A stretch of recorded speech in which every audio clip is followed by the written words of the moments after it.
अधिसूचना जारी कर दी गई है। लखनऊ और आसपास के 5 जिलों में अधिग्रहण की अधिसूचना जारी कर दी गई है। दरअसल प्राधिकरण के अध्यक्ष मुख्यमंत्री होंगे। एनसीआर की तर्ज पर उत्तर प्रदेश की योगी सरकार एससीआर बनाने के लिए एक्शन मोड में काम कर रही है। एससीआर में लखनऊ, हरदोई, उन्नाव, रायबरेली, सीतापुर, बाराबंकी को शामिल किया गया है। विकास प्राधिकरण के गठन से इन सभी जिलों का शहरीकरण और विकास होगा और इससे शहरीकरण को बढ़ावा भी मिलेगा, साथ ही साथ सूबे के आर्थिक विकास लक्ष्यों की प्राप्ति में भी मदद मिलेगी और इसके अध्यक्ष कोई और नहीं बल्कि मुख्यमंत्री खुद होंगे।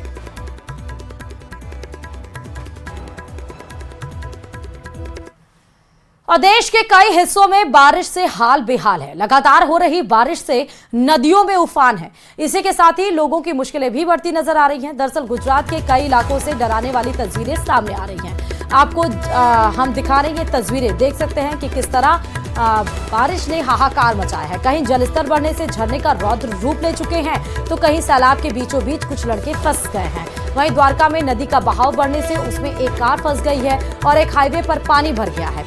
कई जगह लोगों के मकानों, दुकानों में पानी घुस गया है।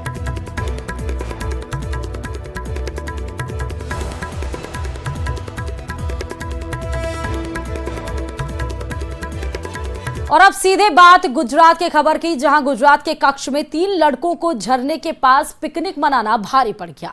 झरने का अचानक पानी बढ़ने से वहां पर सैलाब आ गया। सैलाब के बीच ये फंस गए। 3 घंटे तक रेस्क्यू चलाया गया।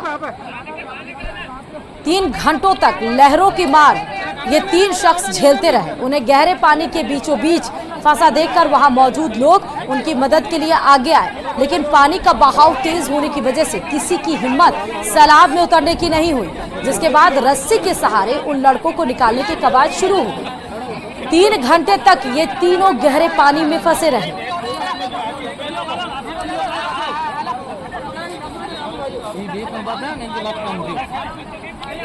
तो ये सीधे सैलाब की तस्वीरें, जहां 3 घंटे तक मशक्कत की गई।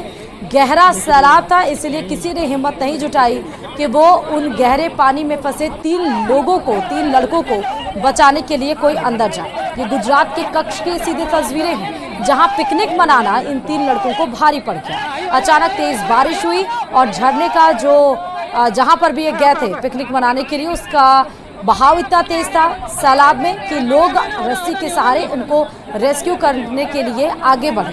3 घंटे तक मशक्कत की गई। और वहीं अगली तस्वीर भी गुजरात के कच्छ की है, जहां झमाझम बारिश होने से हाईवे पर पानी भर गया। आपको वो तस्वीरें भी हम दिखाते हैं। और एक बार के लिए तो ये पहचान पाना तक मुश्किल हो गया था कि ये हाईवे है या सड़क पर कोई नदी बह रही है। आप तस्वीरें देख सकते हैं। हाईवे पर पानी भरने से कई गाड़ियां फंस गई, जिसकी वजह से लोगों को परेशानी का सामना करना पड़ा।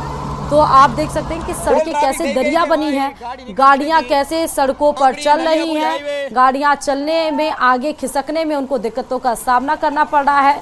अगर एक नजर पूरे तस्वीरों पर दौड़ाएं तो आपको पता नहीं चलेगा कि ये सड़क है या फिर वाकई कोई दरिया। हाईवे पर ये पानी भरने की तस्वीर गुजरात के कच्छ ही है।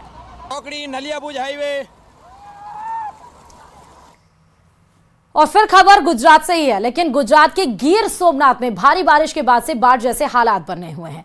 नदियां उफान पर हैं, डैम से लेकर वाटरफॉल तक ओवरफ्लो हो रहे हैं। मूसलाधार बारिश होने से गुजरात की शिंगोड़ा नदी के पास जमजीर दूध झरने का जलस्तर बढ़ गया है। वहां से झरने के बहाव की जो तस्वीरें आपको हम दिखा रहे हैं, उन्हें देखकर झरना रौद्र रूप में बहता हुआ दिखाई पड़ रहा है, जैसे सब कुछ अपने साथ बहा कर ले जाना चाहता हो ये झरना।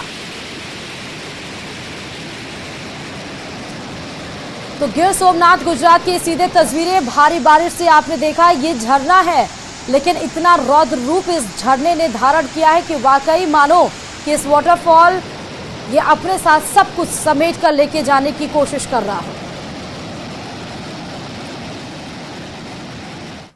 और इधर मुख्यमंत्री भजनलाल शर्मा का आज का